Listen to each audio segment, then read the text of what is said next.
સામલી ગામ પાસે હાઈવે પર ધાકધમકી આપી ઓનલાઈન અને રોકડા રૂપિયાની લૂંટ કરનાર 3 આરોપીઓ સુરતથી ઝડપાયા। ગોધરા એલસીબી એસઓજી અને તાલુકા પોલીસની સંયુક્ત ટીમે લૂંટનો ગુનો ઉકેલ્યો।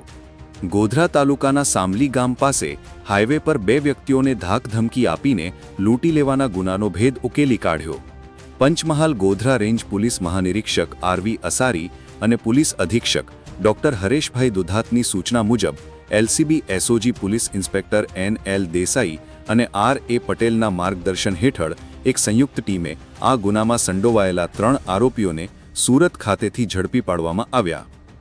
ગત તારીખ 30/8/2025ના રોજ ગોધરા તાલુકા પોલીસ સ્ટેશનમાં નોંધાયેલ ગુનાનો ભેદ ઉકેલવા માટે એલસીબી, એસઓજી અને ગોધરા તાલુકા પોલીસની ટીમોએ સઘન તપાસ હાથ ધરી હતી। નેત્રમ કમાન્ડ કંટ્રોલના સીસીટીવી ફૂટેજ, ટેકનિકલ સર્વેલન્સ અને હ્યુમન સોર્સિસના આધારે ગુનાવાળી જગ્યા અને આસપાસના રૂટ પરથી માહિતી એકત્રિત કરવામાં આવી હતી। તપાસના અંતે પોલીસે આરોપીઓ રાહુલ ઘનશ્યામભાઈ ગોયલ, ધીરજ વિરેન્દ્ર જયસ્વાલ અને આશીષ છોટેલાલ વર્માને સુરતથી ઝડપી પાડ્યા હતા। પોલીસ પૂછપરછમાં આરોપીઓએ કબૂલ્યું કે તેઓ અને તેમના અન્ય સાગરીતો સાહિલ સલીમ પઠાણ, પોંગો અને શિવો ગોધરા અમદાવાદ હાઈવે પર ગયા હતા। ત્યાં સવારે લગભગ 9 વાગ્યાની આસપાસ રેલવે ફાટક નજીકથી પસાર થઈ રહેલા 2 મોટરસાયકલ સવારોને અટકાવ્યા હતા।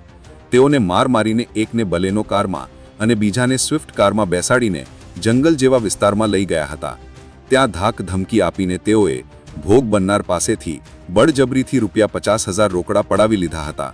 આ ઉપરાંત એક વ્યક્તિ પાસેથી યુપીઆઈ આઈડી દ્વારા ઓનલાઈન ₹25,000, બીજા પાસેથી ₹11,000 અને ₹16,000 અને ત્રીજા પાસેથી ₹27,000 મળી કુલ ₹1,29,000ની લૂંટ કરી હતી।